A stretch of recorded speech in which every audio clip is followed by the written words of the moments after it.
Okay, well, looks like maybe about 6:33 or so, 6:34 from the clock I'm looking at. We'll go ahead and call this meeting to order and ask for the roll, please. Patterson.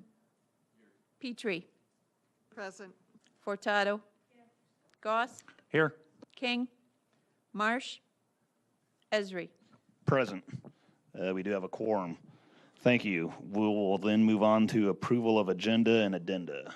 Is there such a motion? Moved by Ms. Petrie, seconded by Mr. Goss. If there's no objection from the committee, Mr. Goss suggested, and I think it's a good idea, to go ahead and reverse the agenda, the order, to move 9 ahead of 8. Well, do you want to? What do you think? Go ahead and move it ahead of 7, or just. There, okay, maybe just move it ahead of 8 in case he happens to show up.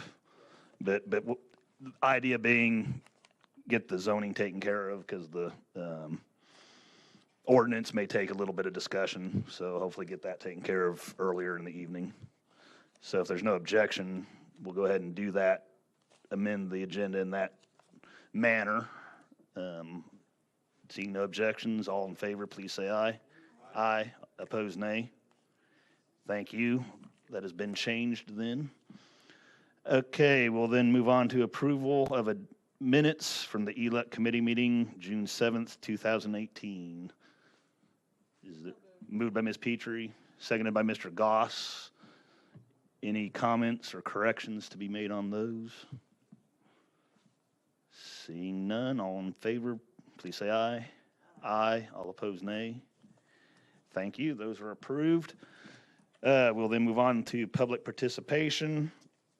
We have, I believe, 5 or so tonight, looks like thus far. Remind people that we ask that you limit yourself to 5 minutes. And come forward, and if you would, state your name at least, and if you want to, your address for the public participation, and turn the microphone on, or John can maybe turn it on. First person I have is Mr. Barney Bryson.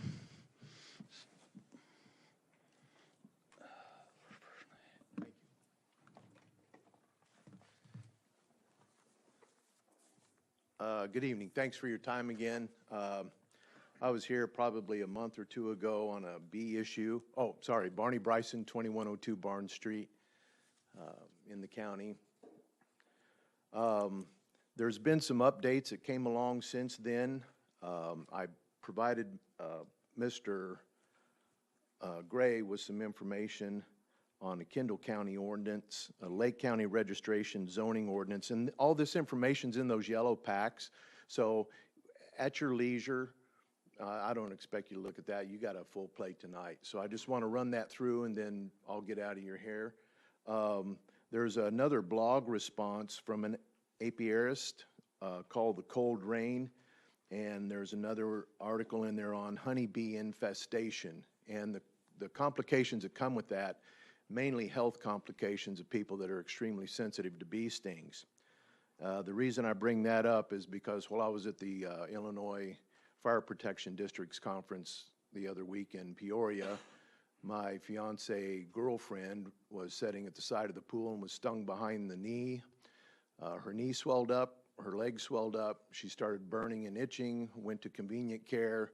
They said she had what they called a large reaction, and they would continue to happen that way. They prescribed her EpiPens and told her the dangers that come with that, and that once she does have a large reaction like that is to hit the pin and then call the ambulance, because within, I think, a minute or so of an onset, if the pleuri in your lungs swell up, you will not breathe anymore. A week later, less than about a week later, she was in the pool with her girlfriends, got stung in the ear. 12 o'clock at night, her face, thank goodness we didn't go anywhere because people would look at me, her face was all swollen up. And I told her, I said, you know, do you feel like, well, the stuff that they shot her with evidently was still effective in there, and that's all that happened. And it was down within the next, well, by the next day, into the next day. So it's starting to become a health issue now. The known bee stings on Barn Street in June was, the swollen knee issue, the EpiPens, the doctor's advice not to take the stings lightly. On the other one was the earlobe. On 2004, Barnes, the neighbor, was mowing their lawn next to these people and was stung. And at 202 Barnes, there is a sewage drain out in front of Rena's house. The UCSD guys were out there cleaning up the sanitary district, and they left. When I got back from the conference, I noticed they came back out to do some more work. I went over to the operations supervisor and asked her if anybody had been stung out there. And she said, yes, 2 of my guys were stung out there. And the owner came out and offered them bee suits to work in. Now, I don't know how well you'd like to wear a bee suit on a 90-degree day and work around moving equipment, but it's not very safe, and I imagine it'd be pretty difficult to get your job done. I have also provided you in the little packet here some pictures of the hives that the neighbors allowed me to take from the backyard. Those are just some of the hives. There is a public sidewalk that there are 4 beehives along the side of that. I don't know who owns that sidewalk or who's responsible for it, but they are less than a foot away from that sidewalk, and it's a 10-foot easement that's, I asked people out here and nobody could tell me who that sidewalk would belong to. And then it's not an elaborate pool, but I also left a picture in there for you of my pool that is uninhabited because that is for bee use and not for people anymore. But that's all I got, and since it's raining, I'm gonna go work on my truck so I don't get stung. Thank you guys for your time. I certainly appreciate that. Mr. Bryson, I Yes. believe Patsy has a sorry. question for you, which Uh, I'll well- allow. Well, Go ahead. it is a question, I guess. Have you ever talked to May Berenbaum about this situation? I have not. I know she's up there in Raintree Woods. I did send an email to the Illinois State Association of Beekeepers, and he gave me some contacts to talk to in this area. One of the contacts is the lady that has the 27 hives in her backyard. So I should, but everybody I talk to, they gasp at 27 hives, but then there's nothing that can be done about it. Well, I understand that aspect of it, but as I chatted with Mr. Hall this afternoon, he did remind me that she does a lot of bee rescuing, and she brings those into the mix that she has. And one of the things that crossed my mind while Mr. Hall and I were talking is maybe there is some bee behavior that might be able to help us better understand, and that might be a leveraging point to work from on this situation. I know nothing about bees. She's the international expert on this, Yeah. and not the expert on writing an ordinance, but certainly an expert on bee behavior, and it might help with the number of hives she has or mixing bees from many different rescue missions she goes on, some of those aspects. So I hope that you will take a time and have a conversation with her. Yeah, I'll reach out to her on that. All I right, know great. the neighbor lady does that, and that's what, as I mentioned the last time, that's what ran off 2 couples at the pool, because the ones they rescued it's normally they pull them in with the shop vac, then they opened up the vac by the beehive, and they swarmed Right, 2 I or 3 understand. houses. So, but I'll get a hold of May and see what she might say about it. But I'm really at the point now, we're talking about life issues with my family members, so I'm No. going to start dealing with it a different way. Well, I understand all of that, but if we are looking for some tools to be helpful, it may not lead to anything, but it might open some doors for us to be using. I certainly appreciate that. Thank you very I'll stop by and leave much. her a note. Thank you very much.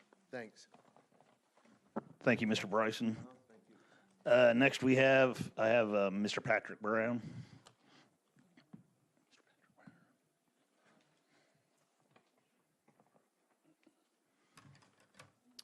Good evening, Patrick Brown, Baywa Solar, office located at 17901 Von Carmen Avenue, Irvine, California. Thank you for giving me the opportunity to come and speak on this ordinance again tonight. I appreciate all the effort that the county and county staff and the ZBA did getting it to this point. So I'm here speaking on behalf of Baywa. I guess with no other solar developer in the room, I guess I'm speaking on behalf of the development community. We're pleased with the effort that the ZBA put in and the community's input into the ordinance. I believe it's covered off on every issue that has come up before this, before the county. I believe that there's the findings of fact support the decision that was made at the ZBA and hopefully the decision that your group comes up to. There is one open remaining item that I just want to make comment on tonight, is the letter of credit versus escrow account. I'm glad to see that there was an effort to move it forward to have a letter of credit for most of the project life. When we first started, it was at 12 years, it would switch over to a cash escrow account. And in a project of my size that we're intending on moving forward, it would be like $1 million swing on the project. Just something simple, just like that, replacing cash is like $1 million swing. And what the evidence provided in the record showed that letters of credit are actually they're used across the United States as financial security. They're very sound, especially if they're good from triple B rated banks or better. And it doesn't burden the county in any way by having a letter of credit versus cash escrow. So my ask would be to continue to try to have a letter of credit for the decommissioning security for the life of the project. I think it's very normal in every jurisdiction that we do projects across the United States. The letter of credit is what is accepted. So I would ask that this committee please consider changing that. I do believe the ZBA left it open for the county board to make that ultimate final decision, but I would encourage that that last remaining item that we've basically volleyed back and forth for the last 6 months be considered and wrapped up. Then I can 100% fully support this ordinance from Baywa's perspective. So I'm available for questions or comments throughout the evening, and I appreciate the opportunity. Thank you. Thank you. Yeah, I think we'll just hold off on any comments, questions on that for later on, especially since you're going to stick around. Thanks, Patrick. The next I have is Ms. Yvonne Sadler.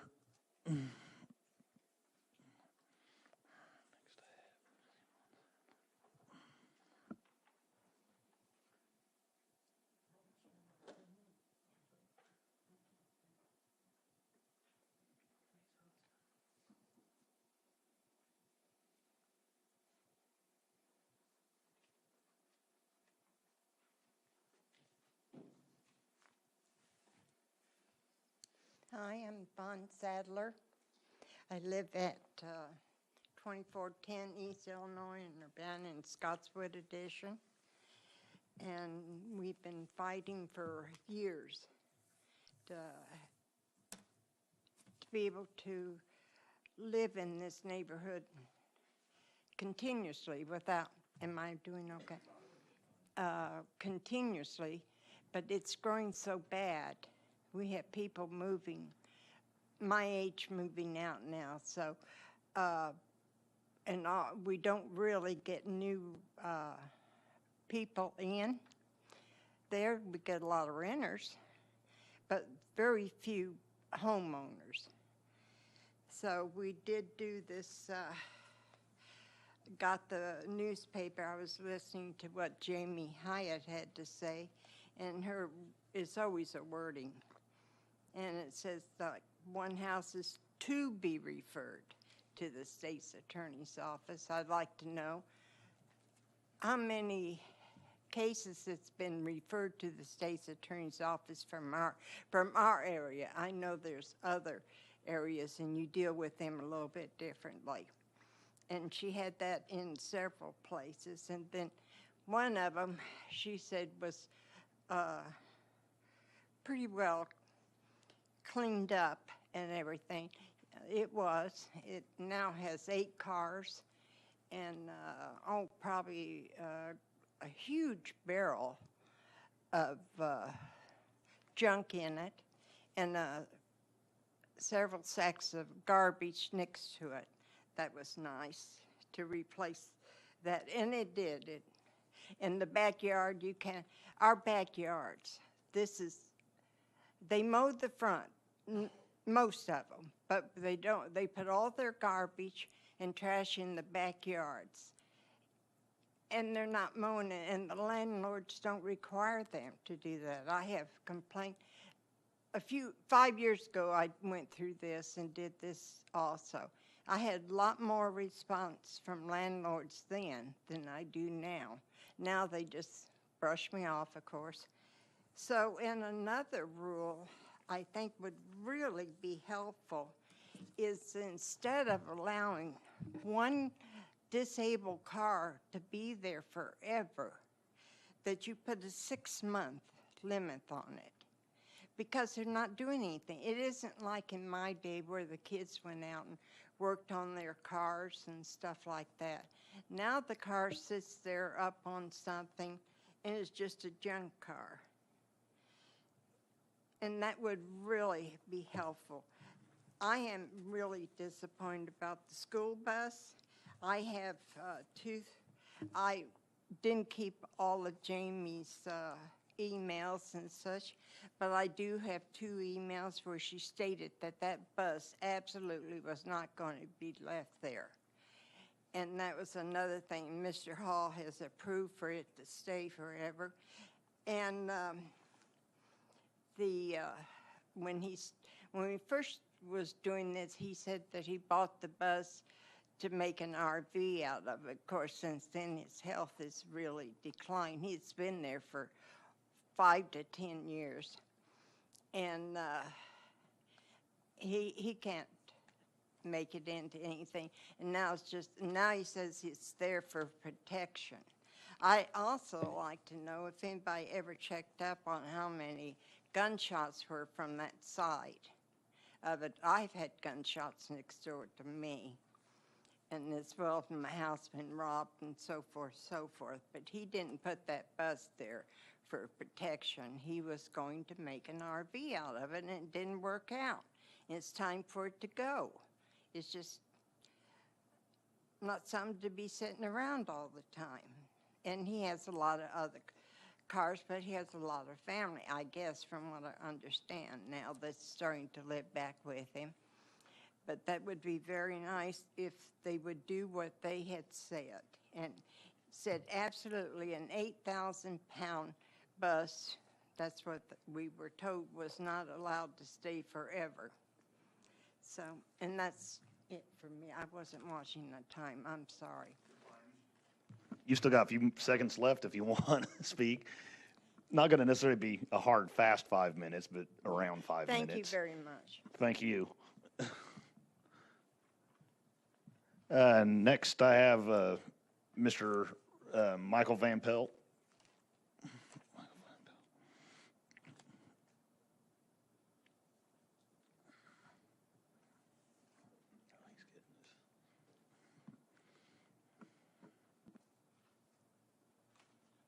Thank you, board members.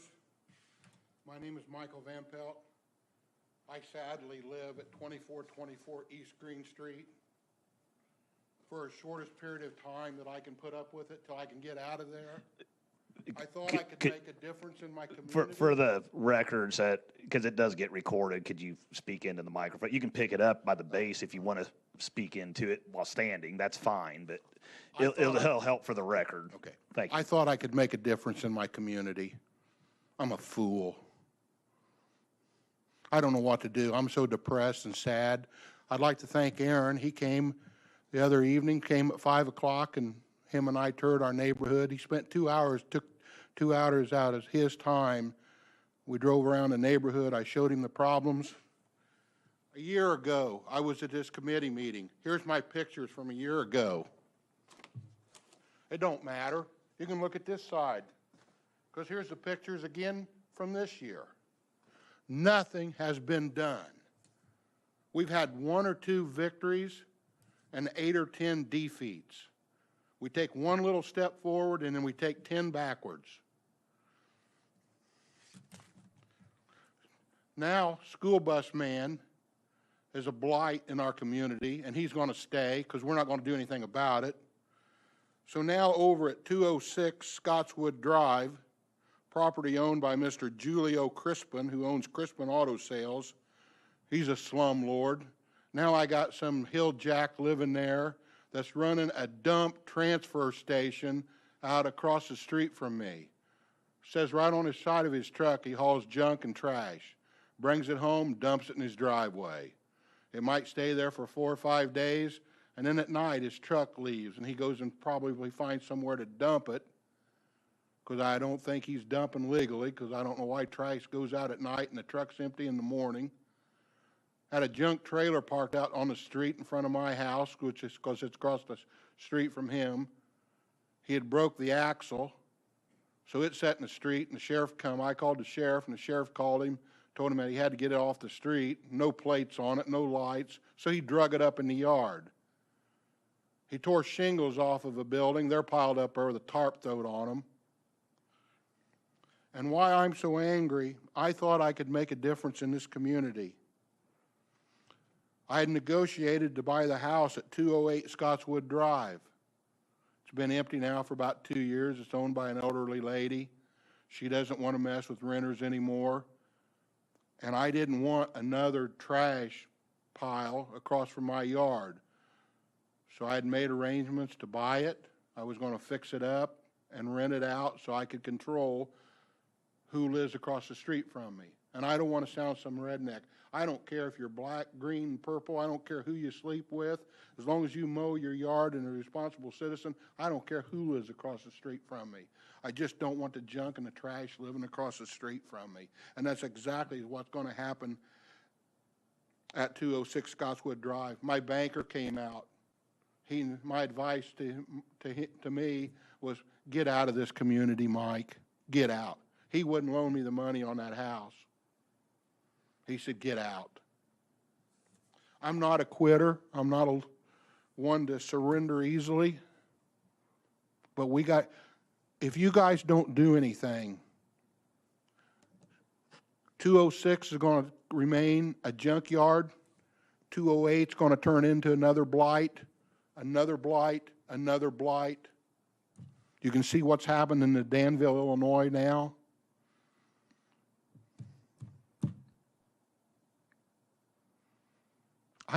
We got to get some teeth, some rules, some regulations that we can enforce.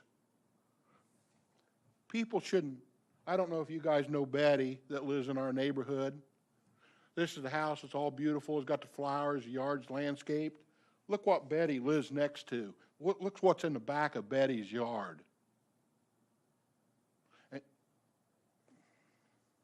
There's the evidence, there's the proof. These pictures on the back is what I showed you a year ago. These are the same pictures, the same properties. Nothing is getting done. I know your budget, I know your problems, et cetera, et cetera. I got to have some help, guys, ladies. We got to do something. And I don't want to be sitting here from a year dragging my poster board in and saying, hey, it's another year. I'm not going to put up with it. My advisor told me, he said, get out, Mike, walk away. Let your house be turned into a slum house. I like my house. I like my neighbors. But I don't want to live this way. I need your help. You guys got to get some sort of rules and regulations passed where there's some teeth in it, where we can do something. I don't know how difficult that is, but I'm willing to help, get involved. But we got to. None of you would live across the street from this. None of you would want to put up with a guy running a junk business next to you. None of you would want to see his junk school bus. He played this committee like a violin. Oh, I'll be out in a month. I'll be out in 30 days. I'll be out in 60 days. I'm moving out to the country, he said. Nothing has really been done. He's not moving. He's not going anywhere. Now he's saying that he parks the bus there so rifle shells won't come into his house. I've lived in that house now for, almost a year, over a year and a half, 2 years now. I've never heard a rifle shot or a gunshot at night. Thank you, guys. Appreciate you. Thank you. Next I have Mr. Tim Montague.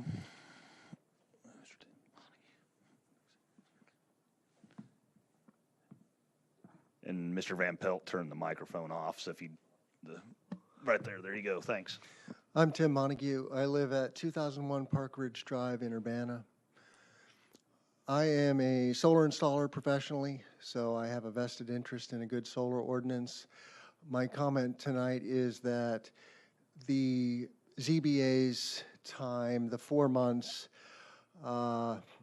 and close to 100 hours of deliberation that they made on the ordinance was well spent. It was a very thorough process. It reflected the interests of all of the stakeholders, to my knowledge, in Champaign County. And the ordinance as it is does need some minor tweaks, but our recommendation as industry professionals is that this committee pass that ordinance forward to the county board for their deliberation on the matter, and that's it. It was a job well done and time well spent.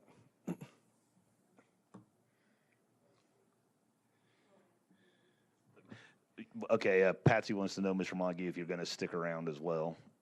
Yeah, She may have some questions later on if you're willing to, or if not, we can ask them now. Yeah, I'll be around. Okay, thank you. We'll wait then. That's all the names I had for public participation. Don't know if anyone else wanted to say anything. Seeing none, then we will close that part of the agenda and move on to communications. Any communications from committee members or seeing none of those, we'll move on then to information only. We have A, Champaign County Hazard Mitigation Planning Team update. Ms. Monty. Hi, this is a quick information item for the benefit primarily of the newer ELUC members who may not be aware that the county has a multi-jurisdictional hazard mitigation plan. So we have annual update meetings with our planning team. And another thing I wanted to point out to you is that 2015 was the year of the last update of this plan, and that another update is being planned for the year 2020. And that will begin next year sometime. So I will be applying for funds to do that update. So this is just an information item for the newer members to be aware of this. You may see something in the budget discussions for the county planning contract that mention this plan in a few months. Thank you, Susan. Any questions on that? Ms. Petrie? What do you anticipate as to your budgetary needs to do this? The Illinois Illinois Emergency Management Agency application process takes 6 months. So I'm just going to request sufficient amount to do this update and identify as many in-kind services that I can, which will take some doing, so that the county contribution will be minimized as far as in-kind services. So your concept is to have this part of the annual contract with RPC is, To do I begin, understand correctly? likely to commence at some point during 2019 if the funds are awarded. So it would be presented as an option depending on the award of the funding requested. Further questions on that? Seeing none, thank you for that, Susan, and we'll go right back to you for the Muhammad Aquifer Protection Task Force update. Thank you. Again, this is a very brief information item to provide a structure and overview for you to understand that there are 2 stages that the Muhammad Aquifer Protection Task Force has developed. Stage 1, which consists of subcommittee work, and then stage 2, which begins late this fall, which is the full task force working together to do 2 tasks: to develop a state plan to maintain groundwater quality for the Muhammad Aquifer, and to make legislative recommendations. So I provided this so that you have some good grasp of how this task force is structured and what their goals are. And then I provided some additional information about the two subcommittees and the topics that they're looking at. And as well, information about their meeting schedules and the next meetings for each one. Thank you. Ms. Petrie? How realistic is it for them to have a final report at the end of the year? That's only basically 6 months away. Well, as you are aware, this is a voluminous amount of information that they are processing. It's just incredible, that task. So I really can't say. There's a lot of devotion and a lot of hours being put in. So this is their task at hand, and that's what the legislation requires. So if they need to, maybe they will plan to request another extension. I need to be reminded, do they have a staff member? The Illinois EPA provides administrative support, and as you may have seen at most of these meetings, the director of the Illinois EPA does attend, as well as the groundwater specialist, Mr. Cobb, and they have administrative support as well. So yeah, they have at least three or four persons from IEPA that attend each of these meetings. None of the people you've mentioned to me, I can envision writing the task force report. Right, and the full task force is chaired by Deb Finan, and the deputy chair is the City of Decatur mayor. So there's some high-profile people that are behind this, and maybe they, really, this is what they've identified as feasible. So we shall see. Thank you. Further discussion? Seeing none, finally, we have Ms. Monty again on the comment period regarding coal ash in Middle Fork floodplain. Okay, so if you've had a chance to look at this information item, you may notice that the timeline is interesting. These efforts to protect that floodplain of the Middle Fork from coal ash leaks began back in 2012. The Illinois EPA started their investigations for issuing a permit to leave the stuff there beginning back in 2012. And so, as you may have read, on June 11th of this year, there was a public information meeting to share comments because there is no formal public comment process for the IEPA permitting approval review. So, as you may have read, the Eco Justice Collaborative has developed a very thorough webpage that contains lots of information, and that's what I wanted to provide to you primarily, and to let you know that October of this year is when the Illinois EPA expects to reach their decision about this. So this webpage that I indicated from the Eco Justice Collaborative also has helpful guides, templates, and suggestions for communicating to public officials at the Illinois EPA and to the governor about keeping us safe from coal ash leaks in the floodplain of the Middle Fork. Now, this is downstream in Vermilion County, but still very important that it be protected. It's all systemically tied together, so this is very relevant. And if you have the chance to look at this webpage and to contact public officials, that would be wonderful. Ms. Petrie? Okay, it would be nice if you had included the URL for the webpage.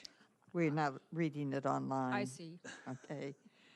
And when we had the agenda setting meeting, I did mention to you that excellent video done by a faculty member at the university, and I do not see it listed here as a resource, and out of the resources that I'm reading here, that video. I think the one you referred to was by Dr. Bruce Rhodes, Impact of the Meandering Middle Fork on the Dynages. Is that it? Yep, that's it. I Okay. looked at all of these, and all Okay, of them I'm are sorry. equally, they're all equally. I didn't recognize the title.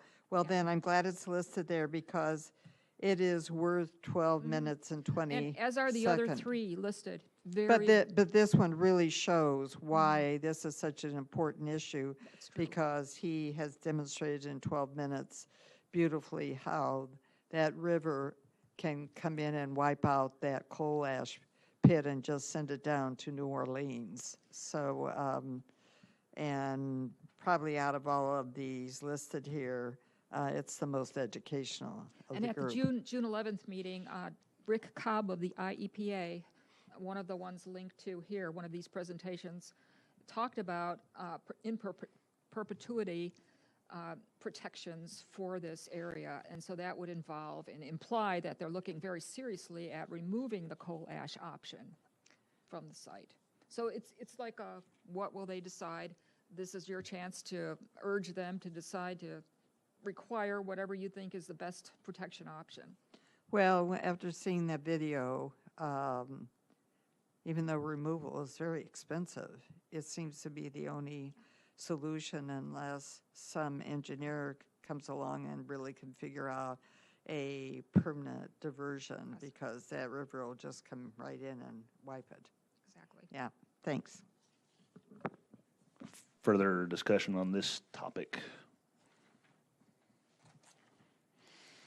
I'll just make a note that, yeah, at the agenda meeting, we discussed maybe having the video, but Susan said after she saw these others that they were good too. So it's kind of decided to maybe not, it's kind of her call that, the way I'm understanding it, if you watched one, you should watch the others as well. So I'll admit I haven't watched them yet. I need to at home, but encourage the members to probably at least watch the one, especially that Patsy wants. And I know, and just one tip I mentioned, I oftentimes, since they're on YouTube, usually I go at least to the 1 1/4 speed. It speeds them up, but you can still usually understand everything. It's not really that distorted. So if you don't want to spend quite the full time watching them. With no other comments, we'll move on then. Close that part, information only, and we'll move on then to what is listed as 9 on our agenda, the items to be recommended to the county board. We have case 905-AM-18, a request by Peter Folk, doing business as Gargoyle Technologies, to amend the zoning map to change the zoning district designation from AG2 Agriculture and B3 Highway Business Zoning District to the B4 General Business Zoning District in order to establish and operate a business office on a 2-acre tract in the northeast quarter of the southwest quarter of Section 33, Township 20 North, Range 9 East of the 3rd Principal Meridian in Summer Township, with an address of 3310 North Cunningham Avenue, Urbana. Is there such a motion? Moved by Ms. Petrie. Second. Seconded by Ms. Furtado. John, do you want to start off the discussion on this a little, or if there's any questions first? Well, I'll take any questions. I don't see Mr. Folk here tonight. Could be that he was called out due to weather or whatever. I don't know, but I think this is a very reasonable rezoning. A lot of the properties surrounding this property were rezoned back in the late 80s and early 90s. This has had this zoning since the zoning map was adopted in 1973. The ZBA found no issues with this, and they recommended it unanimously. With one member missing, but yeah. Out of the 6 that were there, they all voted unanimously. Ms. Petrie? I do have a comment for future cases, that it seems to me to be a better model of efficiency when at least 2 cases have come up in an area and the zoning gets changed, that the whole area be then looked at rather than the cherry picking that has gone on in this situation. So I hope maybe that will become how things are approached.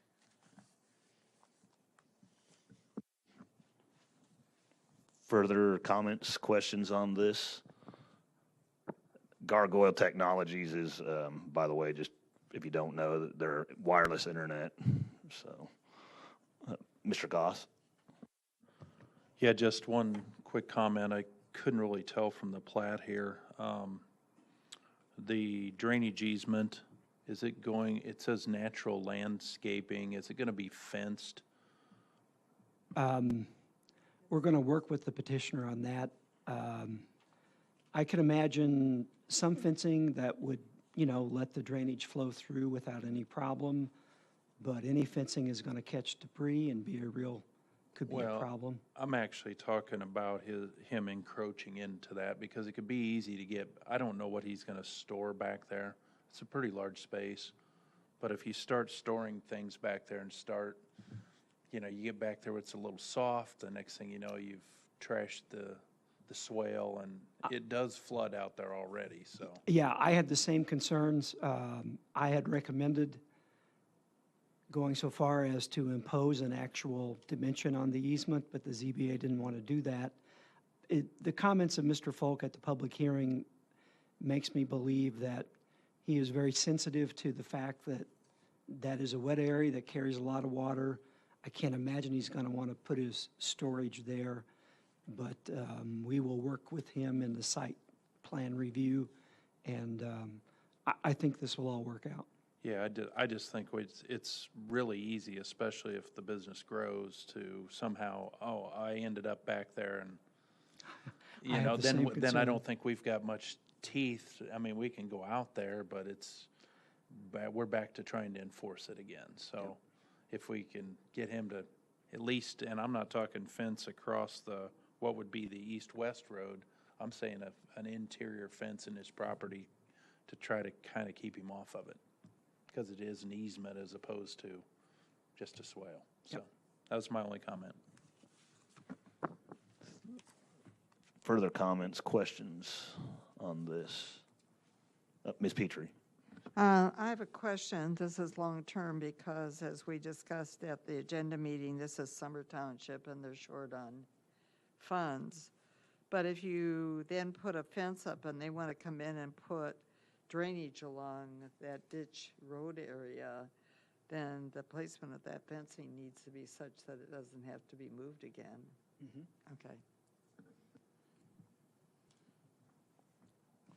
Any further discussion? Questions, comments? Seeing none, all in favor, please say aye. Aye. All opposed, nay. Thank you. That was approved unanimously. We'll now then go back to what's labeled as 8 on our agenda. We have items to receive and place on file by ELUC to allow for a 30-day review period. We have case 895-AT-18, amend the Champaign County zoning ordinance to add solar farm as a new principal use under the category industrial uses, electric power generating facilities, and indicate that solar farm may be authorized by a county board special use permit in the AG1 zoning district and the AG2 zoning district, add requirements and fees for solar farm, add any required definitions, and make certain other revision to the ordinance as detailed in the full legal description. Is there a motion? Moved by Ms. Petrie, seconded by Mr. Patterson. John, do you want to lead this discussion off? I know you say you have a PowerPoint. Yeah, it's up to the committee. I have a PowerPoint that should take hopefully no more than 15 minutes. I'll do it as quick as I can. If you want to start with that. Okay. Sounds good.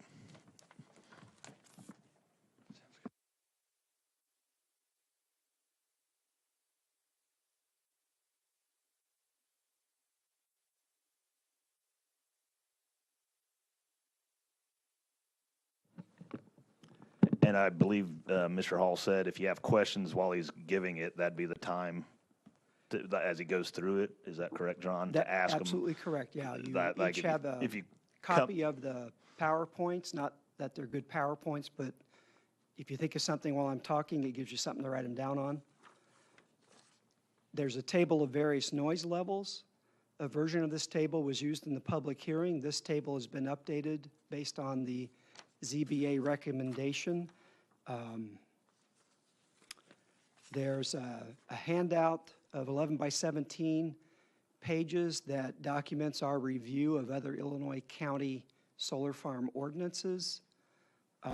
This table was also used in the public hearing and has been updated based on the ZBA recommendation.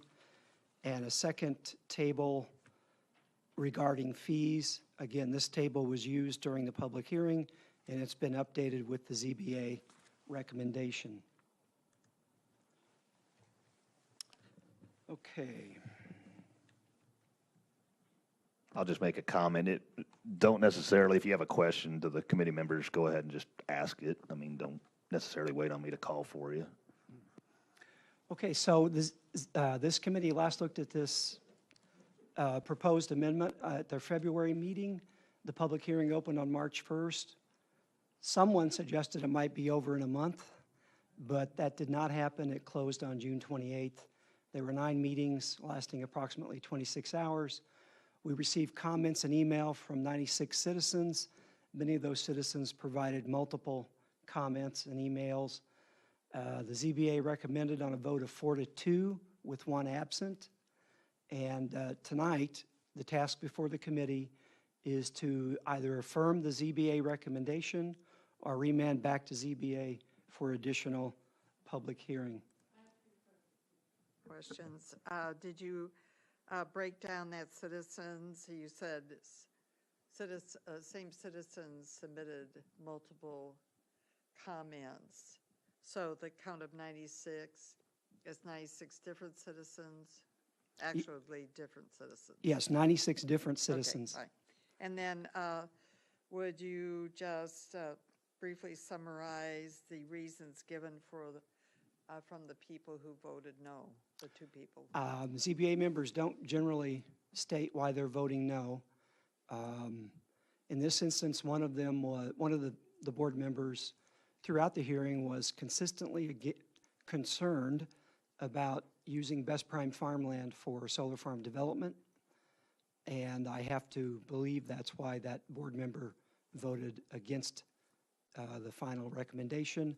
The other board member had commented on that, but not to the same degree. But Susan and I were both completely surprised by that second vote against. And the concerns about best prime farmland was the only thing that either of us could recall that board member ever really having a concern about. So it's never a good thing when a board member votes the way you never expected them to vote, and that's always concerning, but I think that's what was going on there. So I think both no votes were concerned about the use of best prime farmland. The ZBA did spend, that's probably the topic they spent most time discussing, was the concern of best prime farmland. We were very adamant in our staff's position that this was completely consistent with the Land Resource Management Plan. It is absolutely consistent with the Land Resource Management Plan using solar farms for best prime farmland. That doesn't mean that it's an automatic approval by any stretch of the imagination. Each solar farm is a different case that needs to be reviewed. But as regards the single issue of the use of best prime farmland, the Land Resource Management Plan has nothing suggesting that should not be done. So, Okay, thank you. when this was originally at the committee, we were talking about a text amendment to allow solar farms. The more we worked on the amendment, we realized the only thing that was going to be proposed anytime soon was a photovoltaic solar farm, something using panels like we have over in the corner of the room over there. That's a good thing because it's the kind of solar farm that has probably the fewest issues associated with it. And so at a certain point, I recommended that this text amendment be limited to photovoltaic solar farms. While this was at the committee, I had mentioned this idea of the community solar farms. That's a community solar farm is a creation of the Future Energy Jobs Act. It's a category solar farm no larger than 2 megawatts. It's a category that also applies to wind farms, but we're not dealing with wind farms in this instance. And so as we go through the hearing, I'll be talking about a PV solar farm, the standard conditions for a PV solar farm are identical for a community solar farm, except for two things. Number one, for a community solar farm, because they're so small, the highway jurisdiction can waive the requirement for a roadway upgrade and maintenance agreement. And second of all, a noise analysis is not an automatic requirement for a community solar farm. The ZBA can require it if during the review of that project they think it should be required. So in the finding of fact, we talk a lot about how does this achieve or not achieve the land resource management plan. I forgot my water. As it turns out, there's one objective in the LRMP that talks about the county encouraging renewable energy development and use. If you're going to achieve the LRMP and achieve that objective, then you should have some way of allowing solar farm development. This is what the objective says. How you actually achieve that, you know, is whatever happens in this text amendment. But whatever you do, the LRMP is very clear. It has to be at an appropriate location, and it has to be compatible with existing land uses. And that's what the ZBA, in fact, has spent so much of their time trying to ensure. Another thing that the ZBA spent a lot of time on was ensuring that it helped achieve Goal 2. Goal 2 states Champaign County will collaboratively formulate land resource and development policy with other units of government in areas of overlapping land use planning jurisdiction. We talked a bit about this when this was first here at the committee in February. Since then, it's the conditions to ensure collaborative formulation have been strengthened. We added a prohibition on no solar farm being allowed within any contiguous urban growth area in the LRMP, and no solar farm allowed within 1/2 mile of any zone municipality except as may be necessary to connect to an existing electrical substation. I believe we talked in February about how there's the 2 locations in Champaign County where you're apt to receive proposed solar farm applications. One near the Rising substation and near the Sydney substation. Those are our 2 largest utility-operated substations.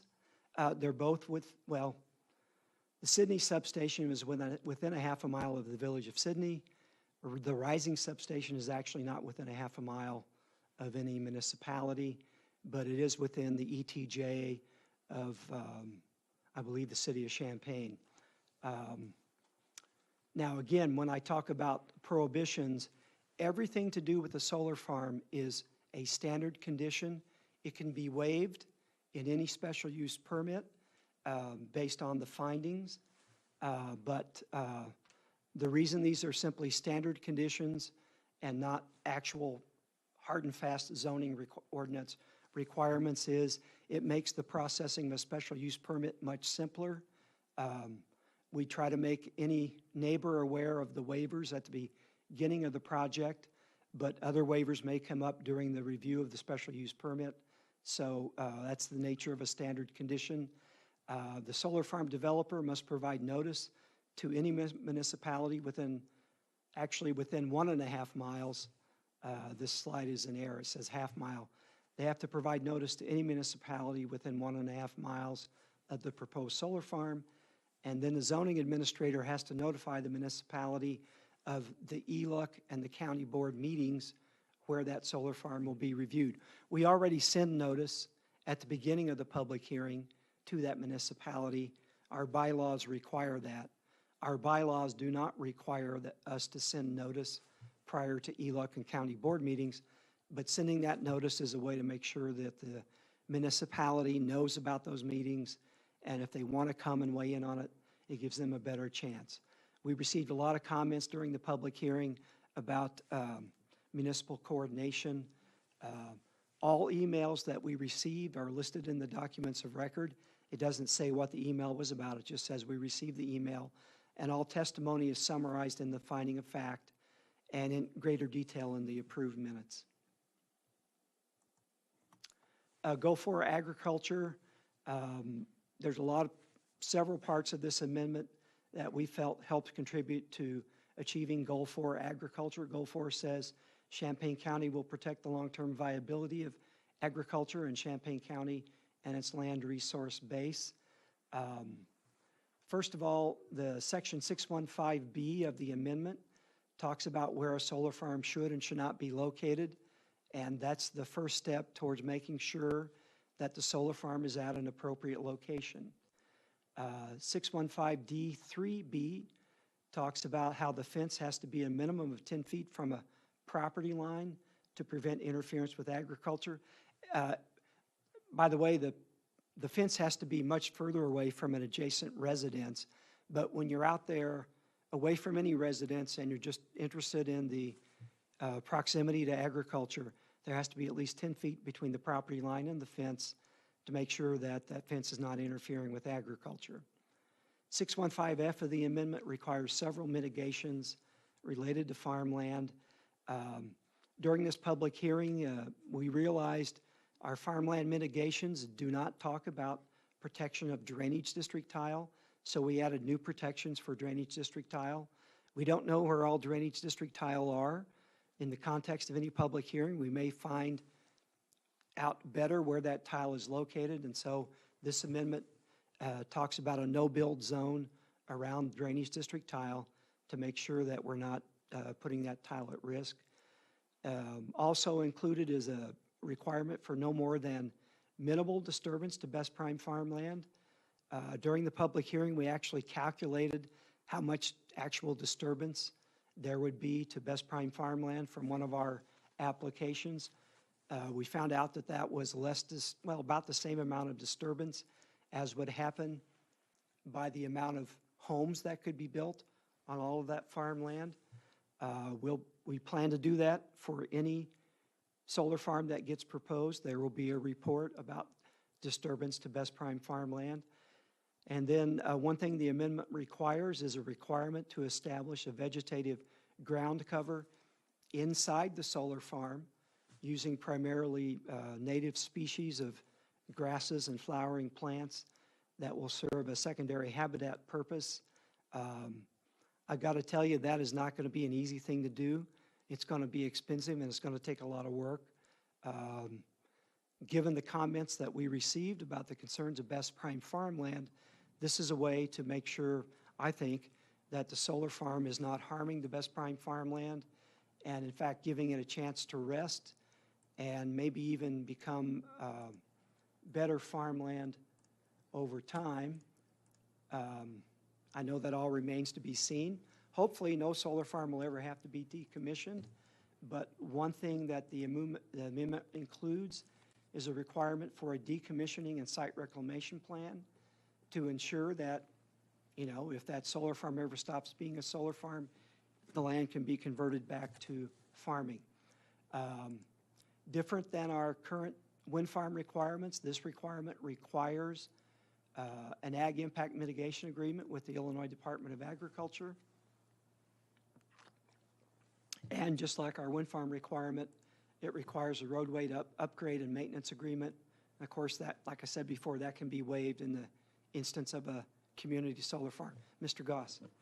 Yeah, I read in here somewhere that it kind of made inference that only if it was required for the mitigation agreement. Are you saying that we're going to require it no matter what? And that meant from the state level, if they required it, we're going to require it regardless, correct? It's my understanding the state level does require it, and we are requiring it, Okay. and everything in that agreement will become something we can enforce. Right, perfect, thank you. So the other thing we do in the finding of fact is we review how the text amendment achieves the purpose of the zoning ordinance. One purpose of the zoning ordinance is to promote the public health, safety, comfort, morals, and general welfare. And in this instance, that amounts to minimizing noise impacts. The ZBA spent a lot of time on making sure the separation distance between adjacent dwellings and the solar farm will ensure that the noise level is lower than allowed by the Pollution Control Board regulations. The ZBA is recommending a minimum 240 feet separation from the perimeter fence of the solar farm to any property that's 10 acres or less in area. So that's a separation to the property line. That separation applies when the solar farm borders that property on no more than 2 sides. If it borders it on more than 2 sides, and by the way, in bordering, we're talking about even when it's just across the road. If it's more than 2 sides, then a greater separation may be required. For larger properties, properties larger than 10 acres, where there is a dwelling, the separation goes to the dwelling, and it's a 255 feet separation from the perimeter fence of the solar farm to dwellings on those larger tracts. Now, there's another separation that applies here, and that is inside the solar farm from the fence to the inverters, those things in the solar farm that cause most or all of the noise. Well, most of the noise. There are other things that make a little noise, but the inverters are the primary noise source. The separation there is 275 feet. So what that means is for houses out on tracts less than 10 acres, from that tract, it's a total of 515 feet of separation to an inverter. And on the larger tracts with the 250 feet separation, 255 feet to the house, my math fails me. I think that's about a 530 feet separation. And you can see here at the bottom of the page, we did a simple analysis of the noise reduction based on physics. We had a given inverter that produced 64.3 decibels at 10 meters. At the 515 feet separation for these tracts that are 10 acres or less, the noise should be reduced to 40.38 decibels. Now again, that's assuming one inverter. It's not assuming the impacts of the reflectivity of the photovoltaic panels or any other environmental factor. That's just simply considering the effective distance. Going to the table that I handed out in yellow, the Pollution Control Board maximum sound emitted to Class A land during daytime is 51.7 decibels. So if you had 2 inverters, the noise would be a little bit more, but they're also going to be further than 515 feet from any one dwelling.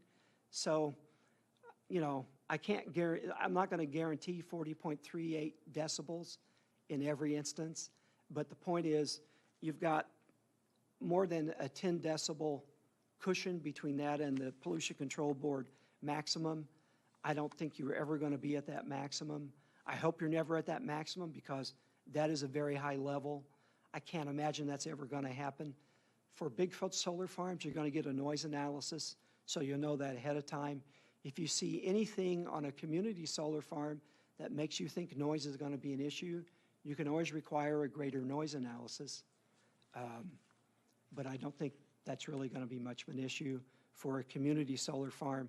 The community solar farms generally, they have 1 or 2 inverters. They're generally not even near a house. So again, and I can't stress this enough, this ordinance is a much longer ordinance than any other Illinois county solar farm ordinance. But I know this, I know that it takes into account conditions that other counties probably haven't even thought of. And that's by virtue of the fact that some of the things we have seen proposed here. I know that other county ordinances are just not up to the kinds of protections this ordinance is intended to provide. Now, other protections, we have a minimum 500 feet separation between dwellings and the solar farm substation and the solar farm transmission lines, the big transmission lines carrying more than 34.5 kVA. Susan and I were talking when we were putting this presentation together. Right off the bat, this 500 feet should have been at least 515, just so you get the same level of protection. I don't think that's a big deal, but it's one thing that stood out to us. This talks about the noise analysis. And the last thing, and this is what half of the time in this public hearing was about, listening to testimony encouraging the Champaign County Board to adopt noise regulations more strict than the Pollution Control Board regulations. No one presented a complete package of noise regulations. The only thing they could focus on was the maximum noise allowed. They wanted to get that reduced from the 51.7 down to 39. The World Health Organization recommends 39. As far as I know, the World Health Organization doesn't have a complete noise regulation package, but they do comment on that, the loudest noise level. Well, Champaign County needs a complete package for noise regulation. If the Champaign County Board wants to investigate in a noise regulation standard, you know, sometime that would be good to do, but it's not going to be a small undertaking. And at this point, I can recommend that this standard will protect your citizens. But I got to tell you, there's a lot of testimony in the minutes and a lot of handouts that support something else.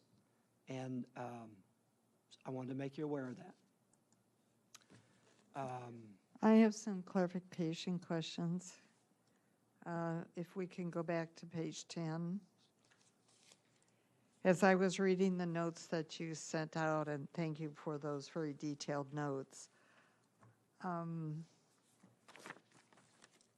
I don't quite, I'm not able to wrap my head around when it's 10 acres or less, so there's less distance, the amount of separation is shorter than when it's more than 10 acres. What was the thinking behind those numbers and the numbers that were chosen? The separation to the fence on a tract that's 10 acres in area, that's to the property line. Now, you're still going to have... I understand You're still that. going to have a couple hundred feet to the dwelling, depending on the shape of the tract and where the house is at. So you're going to always have, or it was 240, sorry.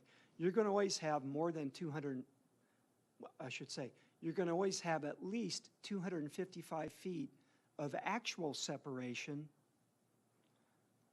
to the house on tracts less than 10 acres, because you got the 240 feet to the property line, and the closest that the house can ever be to the property line then is 15 feet.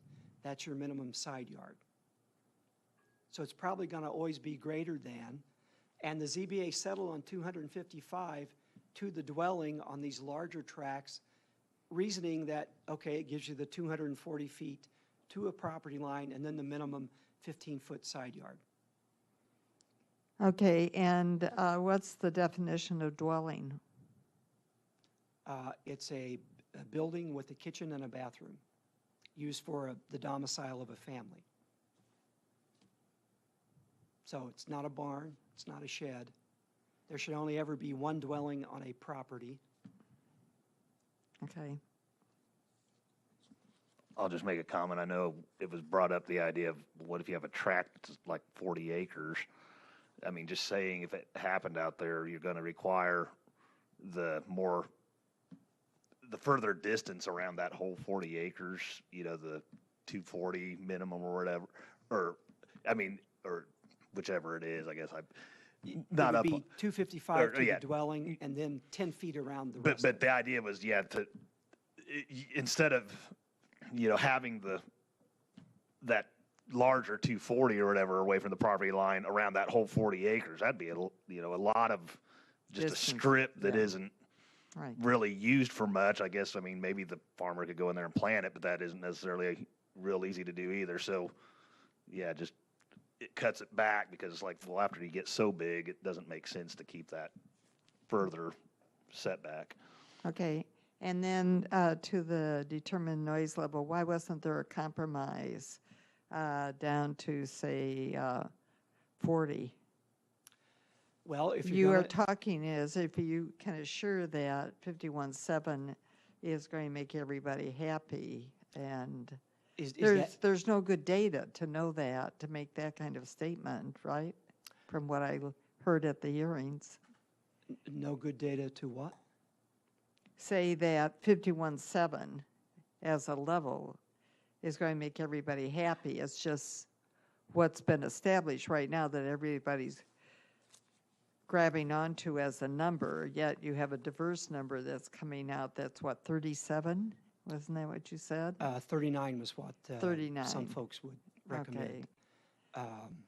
Yeah, to begin with, some of the other highlights on that noise table are the pre-development background noise levels for the California Ridge Wind Farm, which is up near Penfield. You know, we're not going to see probably any solar farms up near Penfield. And the noise study for the California Ridge Wind Farm found a daytime noise level of 52 decibels. They found that the existing daytime noise level around Penfield already exceeds the Pollution Control Board standard. The nighttime noise level they found to be 44, which exceeds the Pollution Control Board nighttime maximum noise level of 37.5. So we're already seeing the Pollution Control Board maximums exceeded, at least based on that noise study. It's the only one we have. The Pollution Control Board, they don't give just a single decibel rating for their noise levels. They break it down into octave bandwidths. Each noise is actually made up of 7 noise levels at 7 different octaves. I have no idea what that 39 should be broken down into, just as one example. So people say 39, well, okay, give me the relative octave bandwidths so that you can go out and measure it accurately. And then is that 39 going to apply to every use in the rural area? Is it going to apply only to solar farms, which doesn't sound fair? And what about the nighttime maximum? Is it still going to be 37.5? So you have a 1.5 decibel bandwidth or, noise level in which to operate, or what are you going to do for the nighttime noise level? There's a lot of questions there that need to be discussed.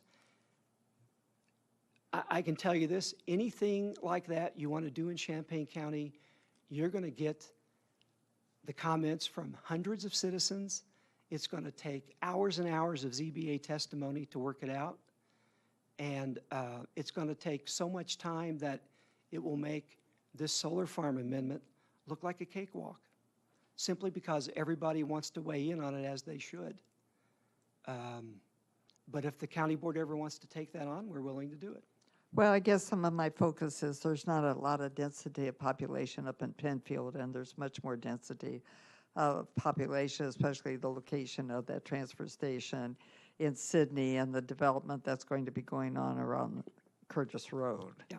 That's my point. Yeah, and these are substations, not transfer stations. I mean substations, right. But that's where things are going to be happening, and that's my... I believe the ambient noise level around Sydney is probably higher than it is near Penfield. Right, I think so too, yeah. Which makes the idea of going with a lower maximum counterintuitive.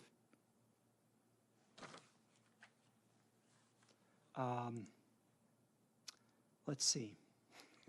Okay, getting back to protecting public health, safety, comfort, morals, and general welfare. Another way to do that is by minimizing visual impact. The ZBA required a vegetative visual screen for any part of the solar farm visible to and within 1,000 feet of any dwelling. Now, we talked about that 240 feet separation. That is by no means the most restrictive separation that an Illinois county requires. Some county requires a 500 feet separation. This requirement for screening within 1,000 feet of a dwelling, that may be the most restrictive screening requirement. But it can be waived if the relevant dwelling agrees to it. It can even be waived if the ZBA thinks that on the basis of a landscape plan that has been submitted, an alternative provides better screening. But it does require vegetation. You can't simply have an opaque fence, although you can have an opaque fence if you're using, say, a row crop to provide the vegetative component. With this separation of 240 feet, I think you could farm that if you wanted to. And some neighbors testified they would rather continue seeing agricultural production rather than a row of trees as a screen. So this amendment is meant to provide maximum flexibility based on the comments received in any particular public hearing. Conserving the value of land, buildings, and structures, that was another big thing, the property value impacts. The ZBA found no direct evidence for a negative effect on property values. To be fair, they didn't find a lot of good evidence either way, but they did settle on this final statement as a summary of what they found. Obviously, there will be positive effects on equalized assessed valuation that will benefit taxing districts immensely. The minimum separations are part of that, helping conserving and minimizing property value impacts. The decommissioning and site reclamation plan to make sure that solar farms don't become a nuisance. That's another big part of it. And again, we received lots of comments during the public hearing. Everybody agreed we don't want to have negative impacts on property values. What folks couldn't agree on is whether there will be negative property value impacts or not. But everybody wants to see a good decommissioning and site reclamation plan to make sure that there are no impacts, at least as far as that goes. They wanted to make sure there's enough separation to dwellings. And some people went so far as to recommend requirements for no property value impacts. The ZBA decided, rightfully so, that would be very difficult to analyze. And if you start requiring things like that, then you probably don't even want to have solar farms come in because it's so difficult to prove things like that. So, decision points for ELUC. Again, tonight, affirm the ZBA recommendation or remand for additional public hearing. We know on the basis of the table we handed out, this is not the most restrictive in terms of separations or fees. One of the things this amendment is the most restrictive on is on protection for agriculture. No other county goes to the lengths that this amendment goes to protect agriculture. I think that's a good thing. That's for you to decide. This amendment has the most expensive financial assurance requirements of any Illinois county for solar farms because it requires an escrow account. The ZBA worked long and hard on trying to mitigate the costs of the financial assurance. When it came right down to it, they realized the county board may actually have a different viewpoint. And so in the finding of fact, there is a statement that the ZBA understands, the county board may have a different opinion, and the ZBA is okay with this not being remanded in regards to financial assurance. They did all they could do, but when it came right down to it, they didn't have the evidence they needed to recommend that our letter of credit would be enough in lieu of an escrow account. The things they did recommend changing on the amount of financial assurance, your current wind farm requirement and what was in this amendment when you first looked at it was 210%. And I finally realized that's crazy. It doesn't need to be over 125%, given how often this is updated. So the ZBA recommended that 125%. Now, the 125% is for any solar farm. Regarding when the financial assurance is required, for any old solar farm, it's required when the zoning use permit is approved. But we had the interesting testimony during the public hearing talking about solar farms that use photovoltaic panels that come with a 10-year unlimited warranty and a 25-year limited warranty, so that at year 25, it's still producing 80% of the maximum output. And the ZBA thought, okay, if you can document that warranty, we'll go with a structured requirement for the financial assurance based on the Ag Impact Mitigation Impact Agreement. It requires a structured financial assurance, 10% at the end of year 1, 50% at the end of year 6, and 100% at the end of year 5. So to start off with, the Ag Impact Mitigation Agreement, just give us 100% of the decommissioning cost. They're not putting anything in there for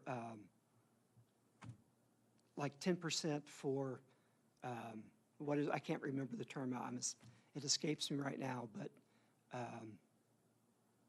Aaron, what's the term they use in construction estimating? Contingencies. There's no contingency in that decommissioning cost. They're assuming that I've identified it absolutely correctly, which you're never going to do. So this 125% includes 10% for a contingency, and then it includes 3% per year over a period of 5 years, just for inflation and things like that. And if you've got these warranted panels, it's 12.5% at the time of zoning use permit approval, 62.5% at the end of the 6 years, and 125% at the end of 11 years. Required updates for these solar farms with the warranted modules, an update every 5 years for the first 25 years and every 2 years after that. Type of financial assurance required. With these warranted panels, you don't have to go to an escrow account until years 21 through 25. You convert that letter of credit to an escrow account. If you don't have warranted panels, you convert to an escrow account over the first 12 years of the project. So if you're going with these warranted panels, the ZBA has recommended year 12 through 21, you don't have to have an escrow account. And then in those last 5 years of the warranty, you ramp up the escrow account. Solar farm advocates think that that's still too expensive. They think requiring an escrow account is too expensive.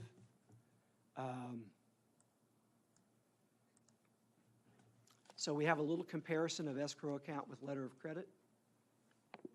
Before you get too far ahead, back on page 15, has there been any conversation with asking the treasurer or the auditor to check with any of our bond councils that this will not do any, this proposed way of doing a credit versus an escrow account, doing it differently than the wind farms will do anything to the county's credit rating? No, I haven't bothered them with that question. Well, maybe we ought to double check on that for one thing. And then the guarantee on the panels, is that something that we're going to mandate this as a county, or is that going to be at the choice of the installer? And then that flexibility will be demonstrated by these percentages that you've laid out. The amendment that the ZBA recommended, it's completely up to the installer. It's up to the developer. Frankly, I don't see why the county wouldn't want to have that quality in all the solar farms, but that's not the way this is written. You could, that is a change you could make. Well, I would think that it would make sense to make that change so there's a consistency across any of the installations that go on within the county. It'll make planning and zoning's life much easier than having to. Well, typically something like that, Champaign County would leave up to the developer to can make that call. I suppose there's enough incentive here in the financial assurance that there's a heavy incentive there to go with those warranted panels. To not have to worry about an escrow account until year 21 is a huge savings. Okay, I'll ponder on that. Okay. So I tried to get evidence to help the ZBA weigh letter of credit versus escrow account. This little table runs through the differences.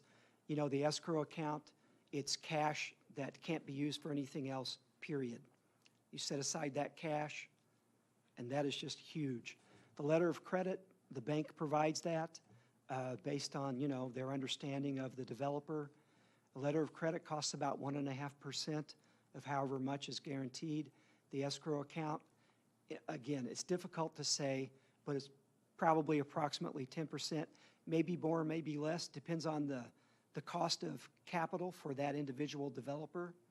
But from everything I've read, it's probably around 10%. The risk to Champaign County with an escrow agreement, there's no risk. The money is there. I get a monthly statement on how much is in the escrow agreement for California Ridge Wind Farm. It means I have to check it every month to make sure it hasn't gone down, which is not supposed to do. But I'm accumulating these monthly statements for the California Ridge Wind Farm escrow account. For the letter of credit, you have a letter of credit. It generally comes with an evergreen clause so that it's renewed every year, and that's all you ever see unless you need to draw against it.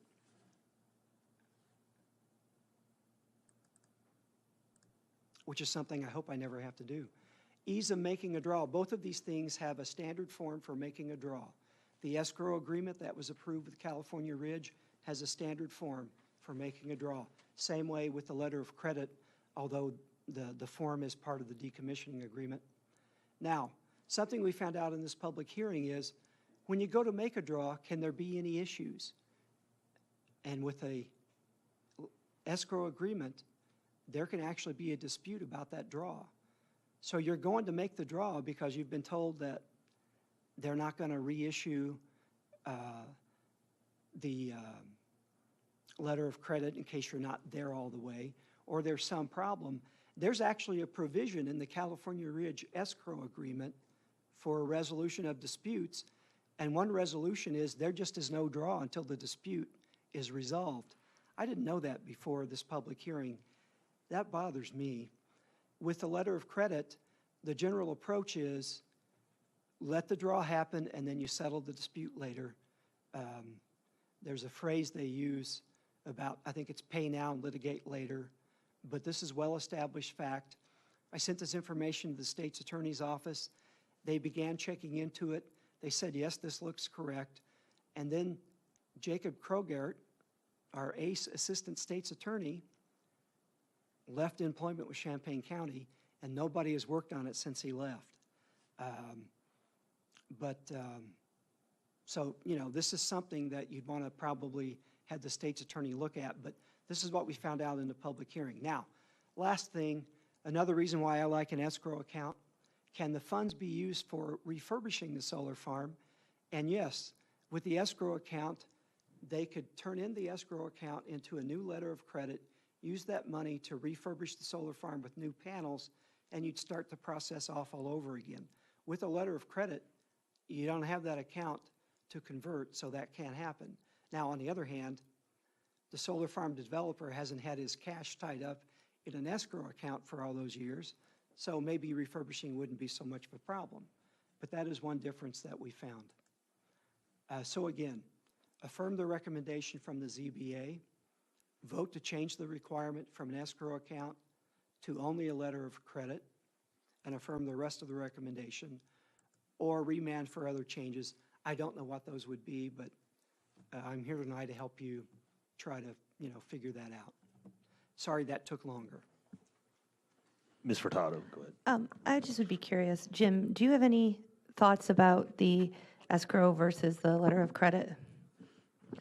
Well, I think the biggest thing is your letter of credit is based on how solid the bank is. So I'm not real sure why we didn't put in there some minimum requirement for a bank rating. I've had a recommendation made to me since the hearing closed for a minimum BBB on the Standard & Poor's ratings. Yeah, I think, yeah, I mean, I forget how that rating system works, but that would be right below A, correct? That's Yeah. the highest B. It's still an investment quality rating, but it's Right. it's high. And, you know, I think ideally we probably want a rating on either Standard & Poor or Moody's. Moody's uses a different rating system, one that I really don't understand, but. Well, the issue is not, the problem is, the issue is not today. The issue is in That's right. 25 years. Yeah. And who knows what we're going to have in 25 years. Yeah. Right. Well, the issue I have with escrow accounts is exactly when you have to go make a draw, and if there's a dispute. In real estate, those sometimes take years to resolve. So guess what? You're out the money until you get it. That's the one good thing about the letter of credit. You can draw now and litigate later, where an escrow account, you just don't get the money. And that, I mean, it could drag on for literal years. So as a follow-up question, if we do decide to go the letter of credit way, can we say that the bank has to have a minimum rating? Like, I would be happy to bring language back at the next meeting that would do that, and I'll run that by the state's attorney. But I don't see why we couldn't do that, but that is something we need to run by the state's attorney's office. sorry. And then, so how would that work if, like, say, like you said, over 25 years, if the bank credit rating slips, would they then have to move? And I'll just point out, I was able to check the credit rating for the bank with our current escrow agreement. It's the highest rated bank in the country, so that's a good thing. The bank with the letter of credit for the rest of the wind farm is not the highest rated bank in the country. Of course, those were passed under different rules, but I just thought it was interesting to go back and see, well, how does this compare to what we have right now with the California Ridge? We have a very good bank with a letter of credit for California Ridge, and I have not been able to find out what its ratings are to see if it would, how that would compare to what we're talking about here. But we could come back with language at the next meeting for that. Well, I think it would make a lot of sense, just because then when you get that renewal every year, that evergreen letter, it gives you an opportunity to review that bank and say, okay, hey, I don't care if you drop under that for 1 quarter. They usually rate on the quarters, I think. If you drop under BBB, sorry, you got to go find somebody new. That puts some onus on the developer to have a backup, obviously, but I wouldn't feel comfortable with a letter of credit only if we didn't have a rating. Now, I would hope we could do that, checking the rating of the bank on the same interval when we do the update of the financial assurance. Yeah, that's when I would think you would review that as well. Okay. All right. But I mean, if that happened to coincide with a bad quarter that they had and they dropped below BBB to BB, that could cause that developer to have to go find a different spot for the letter of credit, and they might be back the next year right back at BBB. You don't know that, yeah, because you run into another 2008, 2009 housing crunch. That's what tears these banks apart. So, One last point of clarification on this part of the conversation. Can we vote to affirm the recommendation of the ZBA without resolving this particular point? Okay. I guess I'll step in real quick. Little bit of devil's advocate with a letter of credit. Since you can make the draw and then litigate, would you not potentially be opening up, though, if the litigation went against you, all of a sudden, oops, you got to pay that money back? So that's it. You draw it, you spend it to do what you're going to do with it, and then, oh shoot, we lost our litigation, so we have to pay some or all or whatever of it back. So that's just a little bit of devil's advocate the way I see it. Just a thought. That's why I'd like to hear some counsel on Well, that's this. true, but that's why these draws are always coordinated with the state's attorney's office, and as much as possible with ELOC. But it is entirely possible that the decision to make a draw might not be able to be coordinated with ELOC. Well, I mean, I understand you don't just draw it for, I mean, the simplest of terms, and you better think you have your I's dotted and T's crossed. There's no doubt, but it is obviously just the chance that if something happened. And I'm going to always mention this every chance I get. We have 7 solar farms pending right now. I don't know how many more we might get. But in the future, that means we're going to have 8 different financial assurances that have to be monitored and tracked.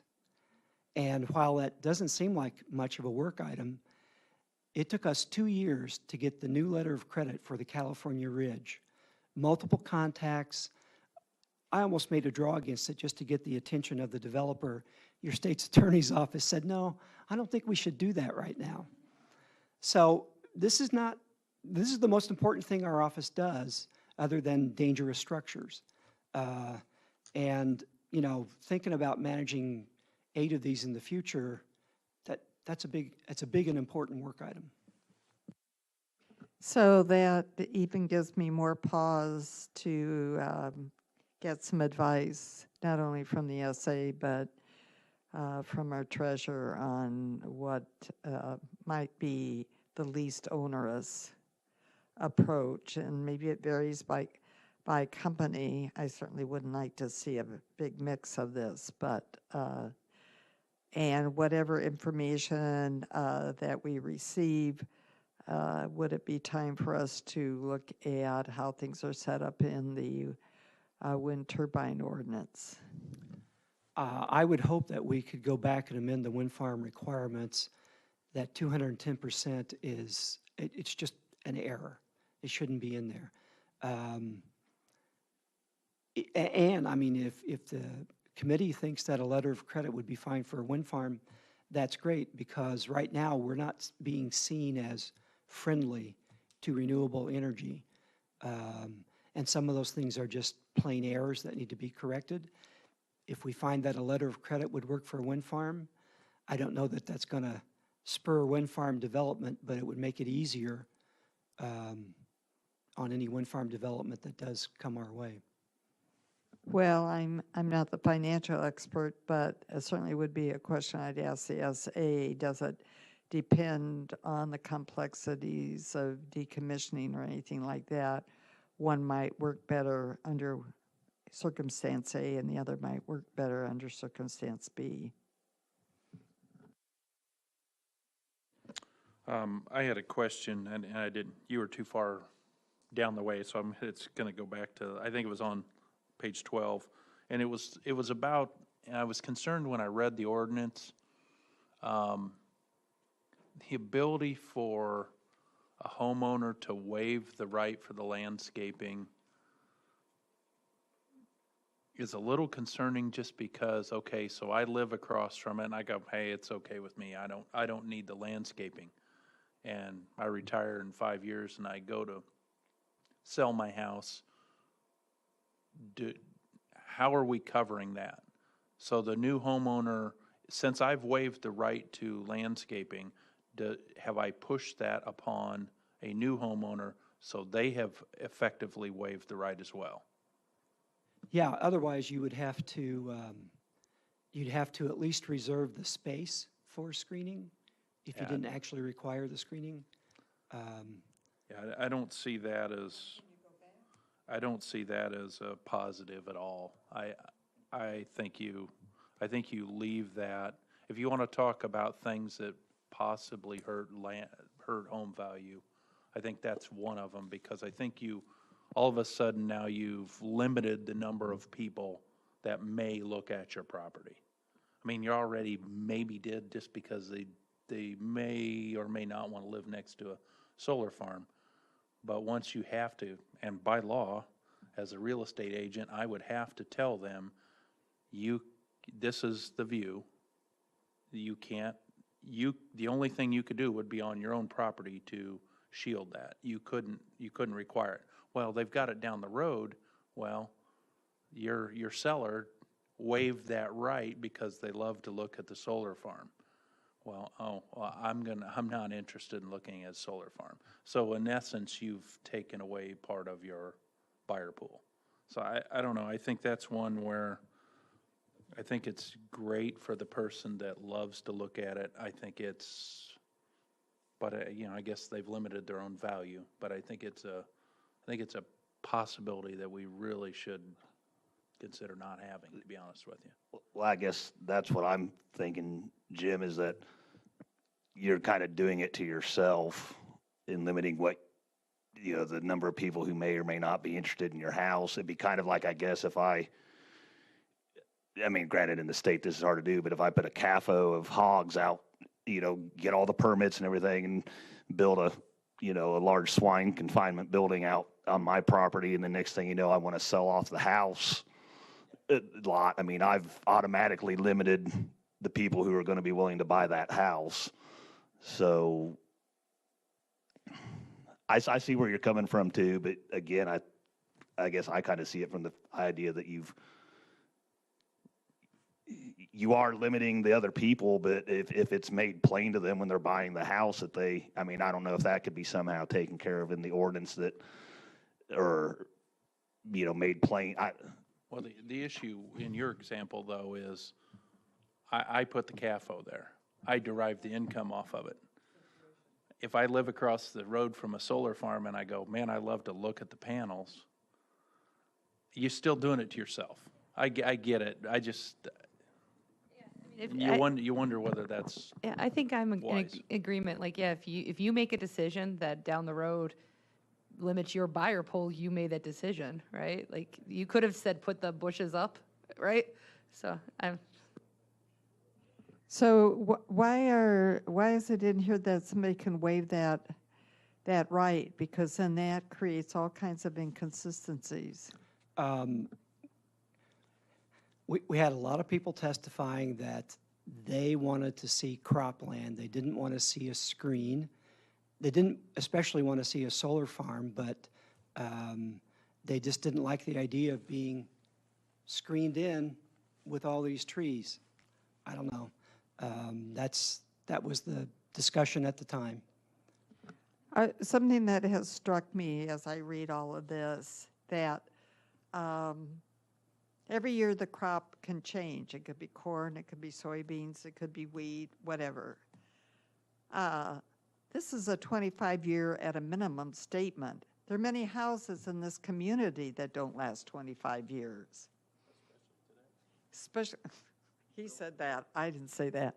So my point being, somehow the mindset hasn't shifted that this stays, and especially on the commercial size, let alone even the community ones, which are being talked about, are somewhere between 12 and 15 acres. That's a lot of land. That's Marketplace Shopping Center, you know, and it's sitting there. You don't go in there and just rip it out all of a sudden because it isn't what we want to look at, or we don't like the decision.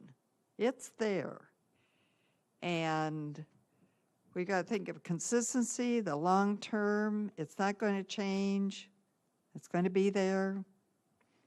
And those parts I didn't hear much in the public hearing. That wasn't what people were concerned about. Somehow it's not registering. That's a quarter of a century. So when we go through these and all right, well, I will waive that. Well, today I waive it as it's been pointed out, but tomorrow somebody doesn't like the fact that it's been waived. So I think there needs to be consistency on some of these aspects, and here not so much flexibility. I guess another example I might give would be the solar farms built. Let's say, well, here, John, I'll propose this. I'll just propose this as a question, I guess. The solar farms built. Let's say the screening is required no matter what. Okay, we don't have the option to waive it. The solar farm's built. Somebody buys a property right next to it and they want to put a house there. What happens now? Does the solar farm all of a sudden have to put in screening? So I guess to a degree, if you're going to say that they don't need it, then in my way of thinking, if they don't need it, because again, that person would be making the decision that I want to build a house here, you know, and they go ahead and build a house here without the screening. That to me still kind of equates back to the idea of I don't think I want I'm not going to require the screening when it's first built because I don't mind looking at it. Again, my way of thinking, kind of yes, you are choosing for future people, but yet if you own that house, that property, you make that decision, okay, yeah, you may limit your buying pool or limit what you can get for your house, but my way of thinking is, yeah, you're doing it to yourself. One thing that I think would be useful here is to recognize that, especially up around these tracts that are 10 acres and less, even if they waive the screening, that doesn't mean they've waived the separation. So there would be that much land, might not have the screening. I think the waiving the screening will be most useful in regards to this requiring screening within 1,000 feet. I can imagine people saying, no, I don't need screening closer than 800, 700 feet. I'm happy to waive 200 feet or whatever. I had the same concerns you had, though, about if someone waived it completely, they could wake up someday and realize, oh, that wasn't a very good idea. But at least around the house itself, there's still these separations that will be there. And there will be something growing on that land, I imagine, given that it's Champaign County and the land is always useful for growing something, but it may not be a vegetative screen. Well, yeah, but it's going to be inside the fence. And the question I would have for the developers is, are you going to let us continue to farm inside the fence? I'm going to say they're not real crazy about you farming inside the fence. I mean, I wouldn't be. If I had a solar farm, I wouldn't necessarily want just Joe Farmer walking in, and I'm Joe Farmer. I mean, walking in and saying, hey, I'll farm there along the edge. Well, that stuff's pretty valuable. I mean, all it takes is somebody to make a mistake. You gouge the fence. Worse yet, you hit a solar panel. Fall asleep with auto steer. Fall asleep with auto steer.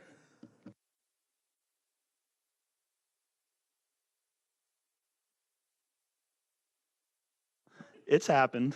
I mean, I don't know exactly what you'd search for, but I'm sure you could find plenty of pictures on the internet where, I mean, whether or not, I guess you wouldn't necessarily know if it was the actual case where it'd be blamed on somebody had their auto steer GPS going on their tractor and fell asleep. And something happened.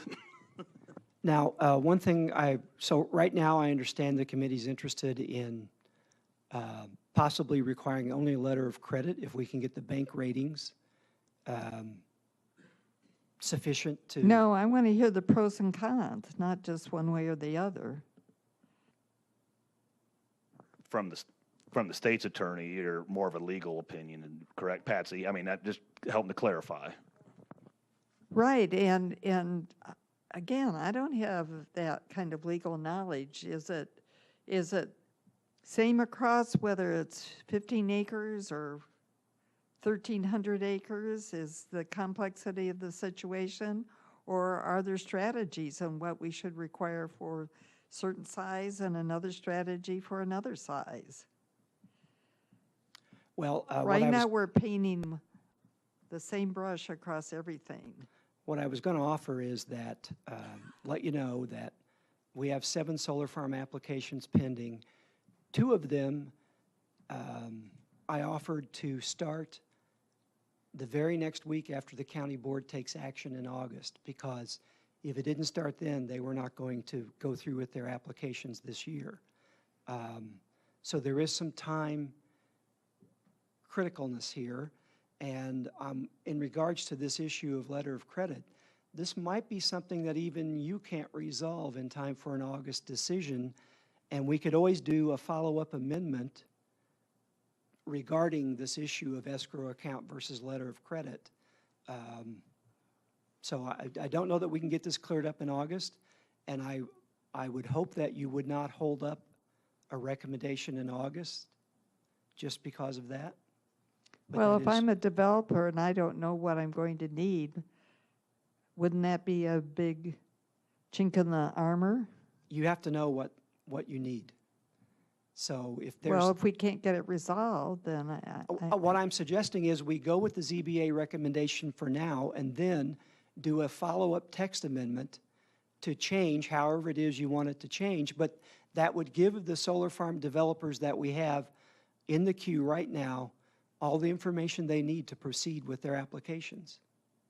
It doesn't hold them up, and we can improve with this follow-on amendment. Am I not making that clear?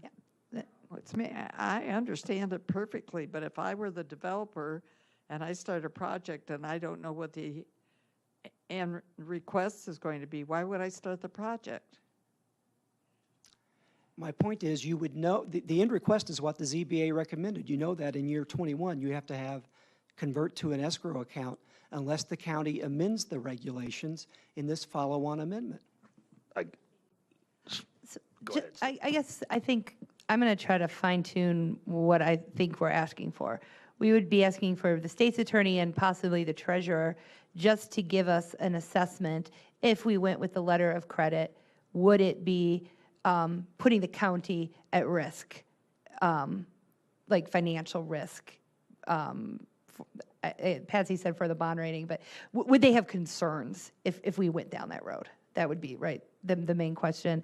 And would they be, is a triple B rating, would that be something that, would that be the rating they're comfortable with? Does that seem like what we're asking? Well, I think that's part of what we're asking, but now that we have the opportunity to weigh them against each other, I think it would be very important. Since I don't have anything to weigh, why would I be willing to go with escrow just when there might, amending this down the line in just a few months? I think the way I'm seeing it, the way John, I think, maybe is seeing it, I don't hear any of us saying that we need an escrow account right off the bat. So if we go ahead and approve this, the process is going to start out that they have a letter of credit up until year 11 or 21 when it's just that it increases. Yeah, so that's 21 years out into the future. Now, if we can get it amended, that'll happen. Let's say it even takes 3 months. I don't know if if any of these cases could get through the ZBA in 3 months, but I guess absolute worst comes to worst. If it did, one of the community ones or something, then they put their letter of credit in. Within 3 months, I kind of doubt they're going to actually be starting to put anything in the ground to where could they not just withdraw and get that letter of credit back? Because, say, we keep the escrow account in there and there all of a sudden, that is the sticking point. You stayed with the escrow account. I'm going to pull back out. I mean, granted, that's some wasted resources on their end, which may or may not be fair to do to them. But if they're really interested, they've already got time and material. It's not necessarily the greatest of way to conduct business, I'll admit, but I don't know that it's a huge sticking point. And I mean, we do have a comparison, a couple-page comparison of the two different things. I think what we're asking for is for other people that are not in this room to sort of weigh in on the risk to Champaign County line. And I would guess that there's a very good chance they might be able to do that by August. I've talked to the highest level bankers in our community. They didn't even have this much information to give me. People in this text amendment have talked to bankers with national banking companies. They did not have this much information to give us.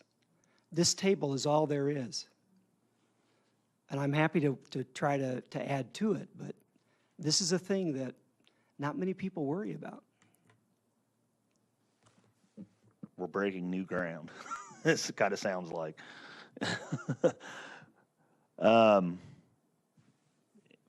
Further discussion. I mean, we're Mr. Brown and Mr. Montague stayed. Do we have questions for them? Yeah, I actually do. Just one last question on this question about the two different ways. You had mentioned, I think, Mr. Brown, you had mentioned some concern about this. With the other counties that you work with, which way do they, I mean, do you see more escrow or more, or? Mr. Chairman, permission to speak freely? Yeah. Go right ahead. Yeah. Actually, this is the only time I've ever dealt with anything other than a letter of credit. And I was actually staff with San Diego County for 8 years and did all the decommissionings, and letter of credits are very normal. So that's why I've been really kind of beating this drum over and over, just because of the huge swing and the cost of capital. So.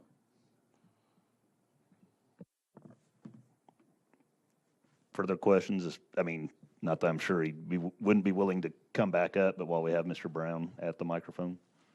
If I could make sure. one Go point ahead of and clarification from what you guys are That's talking fine. about. The mention of it coming back later and amending it, from a developer standpoint, if we go and we build the project or we get ready and we go to finance, that's not if it's not part of the status quo, whoever buys the project will put that in their model saying, okay, this is the cost. They'll never say, okay, well, you'll change it later, so we'll discount you now. They'll charge you now and you'll never get the money back. So they'll value it as it is written today. No one will ever think, well, they'll change it in 6 years. Even though the money's 20 years, they'll value it as it is written today. So just want to make that point.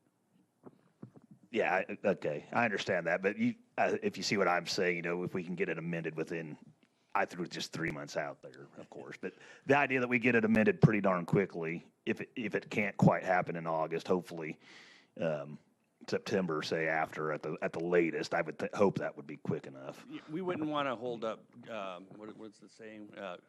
Let better get in the way of good. So as long as the county would make a commitment to get it done in the next few months, I think that would be awesome. John, do you think we could easily, I would hope at the latest, get it by September? I mean, I guess it in part depends on what we as a committee, which are you do. Honestly, I think the bigger thing is what happens at the board level. I mean, good point, we're Jim. at the committee level. Good It's got to point, go to the Jim. board.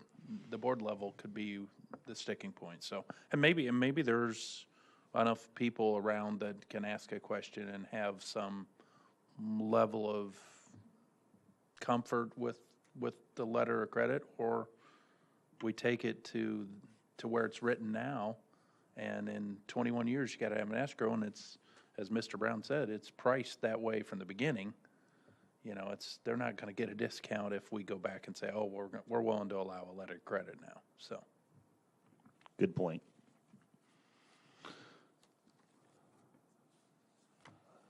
Are we ready to take a vote, or do we want more discussion? Well, that's the motion that's before us with the ZBA. Now, do we need to add anything that you see, John, as to have you clarify this, or is it just understood? I mean, I know they didn't make a true recommendation. You could say it didn't have to be, well, they made a recommendation, but it didn't have to be remanded for that. Yes, So, yeah. So approving this tonight with this understanding that we're going to revisit this issue in August, that's completely consistent with what the ZBA recommended. So I certainly know what you want from me, so.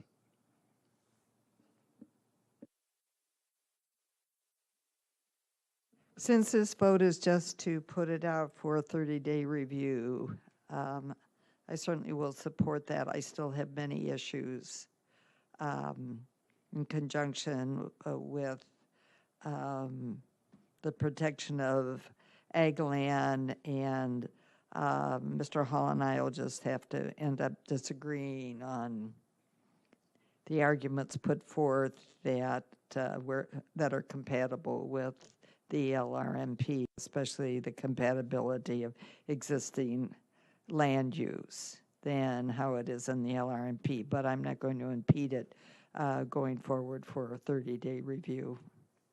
As long as we're going to get that information, we can settle escrow versus letter of credit. any final comments? Seeing none, all in favor, please say aye. Aye. All opposed, nay. Thank you, that passed. Okay, we will then move on to other business. Is there any other business? Ms. Petrie? Yes, I have business. It's connected with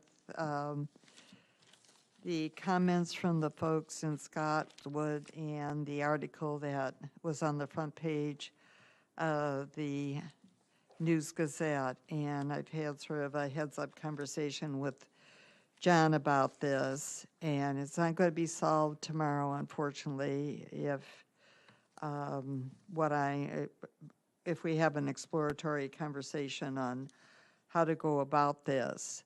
It appears, as I read things and I look at things, that we just don't have the tools, meaning the county doesn't have the zoning tools to take care of the many issues that continue to exist in Scottswood. That makes it difficult for the residents there, and it makes it difficult for planning and zoning.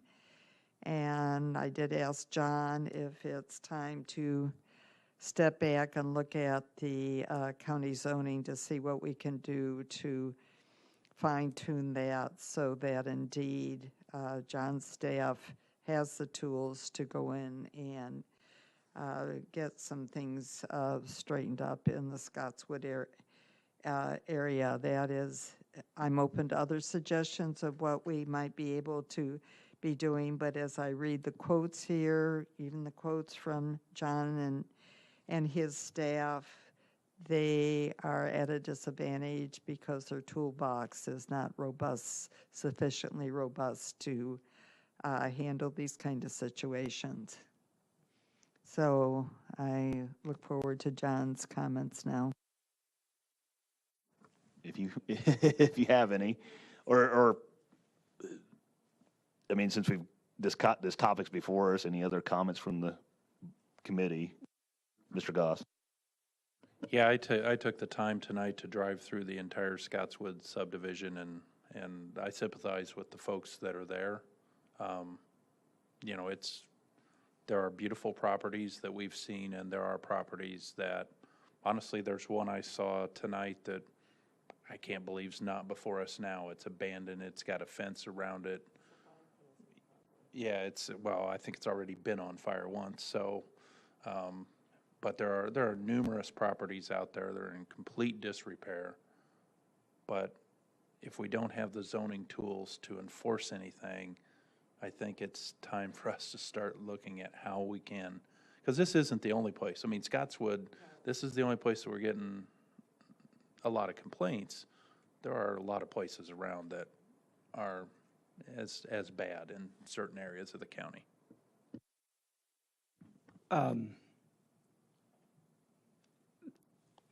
You know, there's only so much time in a day. There's only so many days in a week. There's only so many weeks in a year. And this department has spent an incredible amount of time in the past year trying to get up to speed with all the complaints that we get in Scottswood. And we cannot reply the minute someone calls. We won't have replied a week from after they call because we're doing other things. And so some of it, no doubt, is staffing. But in regards to whether a person has the right to have a school bus that is kept far enough away from the property lines, they use it for their own private use, it's not used as part of a business, I can't imagine what basis the county would say, sorry, you can have a school bus like that. Now, we might say, you can have a school bus, but you have to paint it in different colors so it doesn't look like a school bus. I think that's a cost for no real benefit. But other than that, I don't know what can be done about it. Now, back in the 90s, this committee tried to establish a limit for the number of vehicles that could be on a given property. It was too difficult to do. They could not do it. I wasn't part of that effort, thank goodness. I was doing other things. Frank DeNovo led that effort. And if Frank DeNovo couldn't come up with a way to control the numbers of vehicles on a property, I don't want you all to think there's a way that it could be done. I'll look at it if you want me to, but I got a lot of things I'm supposed to be looking at already. Things like the bee issue that are obviously much more an issue with people's safety, more so than whether someone has a school bus on their property. It's not the school bus on the property. It's living next to it and making my place look like a dump. Yeah, we hear you, Mr. Van Pelt. Yeah. And it's not Well, a if you're school bus, it's a junk bus. if you're going to speak, I just ask you come up to the microphone.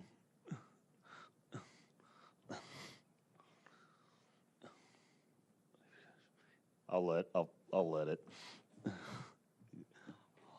I sit here and listen to this, all this talk and all this ordinance and all this time that you're putting into the solar farms. How many people does that affect? How many people live in Scottswood development? We're talking a lot more people, and you've put all the time and on the energy. What if this is going to happen? What is going to happen? I sat back here and listened to this discussion about, should we have a line of credit, or should we, make them put up a bond? What should we do? What should we do? Back and forth. And then I'm sitting back here glancing over at my pictures, and I live this life. None of you would live across the street from this. None of you would put up to it. I'm asking for some sort of rules or regulations. Put some teeth in your rules so somebody can't have a junk school bus full of junk sitting across my yard. My property values is coming down and down. And now, if you're going to allow that school bus and him to have all that junk in his yard, then the house across the street from me is just going to continue to get worse and worse and worse. And the blight's just going to go down the street, down the street, down the street. I'm fighting for my neighborhood. And I have to have some help. You guys got to put some tooth in the rules. And I know you're a busy man. But to be told that you don't have the time to mess with the residents from Scottswood, that infuriates me. Actually, Mr. Van Pelt, I said that's one of the main things we've been working on for a year, is Scottswood. But, Mr. Hall, flip that board around. Last year's pictures, this year's pictures. We've had one victory, and that was because of Habitat for Humanity. That's our only victory. So am I going to be here a year from now, and you're going to tell me, well, we've been working on it for 2 years now. Guys, ladies, I need your help. We got to put some teeth into them laws to get them properties cleaned up. Or this is what's going to happen. Yvonne, she says, well, I'll just sell my house and I'll move into assisted living or a retirement village. I'll leave the neighborhood. And you're going to just chase all the good people away if you don't do something. I don't know what else to tell you. If you just tell me, John, if you tell me that, Mike, we can't do anything, I'll follow my banker's advice and I'll just pack up and leave. You can put up with it if that's what you guys want to turn that neighborhood into. If that's what you want that neighborhood to be, we can let that be. But if you'll help me, I guarantee you I'll stay and I'll fight. I don't know if you read the article in the paper. I mow 6 yards now for a gallon of gas a yard because I want my neighborhood. I'm willing to put my time and my money and my energy that I can afford to help my community. I have 4 boys. I can't go out my door without the 4 boys now from my neighborhood. Mike, what are we going to do today? What are we going to do today? So we take my John Deere tractor and we drive around and we pick up trash. And them boys love the attention that a male figure gives them. I'm trying to make a difference in my community. Don't make me leave. Don't make me move. But I'm not going to live across from a junk transfer station. And if you don't do something about helping this neighborhood get cleaned up, it's just going to get worse. Thank you. Thank you. Further comments? Just remind everybody, when we get to the budget, I put a request in for an additional staff member for John. It's definitely not an easy subject to any way around. It's not easy by any means. Let's just say that. It is not easy. Any further other business? Chair's report, I have none. Designation of items to be placed on consent agenda. We have, as it's listed, 9A, the zoning amendment change for Gargoyle Technologies. And with that, is there a motion to adjourn? Moved by Mr. Goss, seconded by Ms. Furtado. Without objection, we're adjourned. Thanks.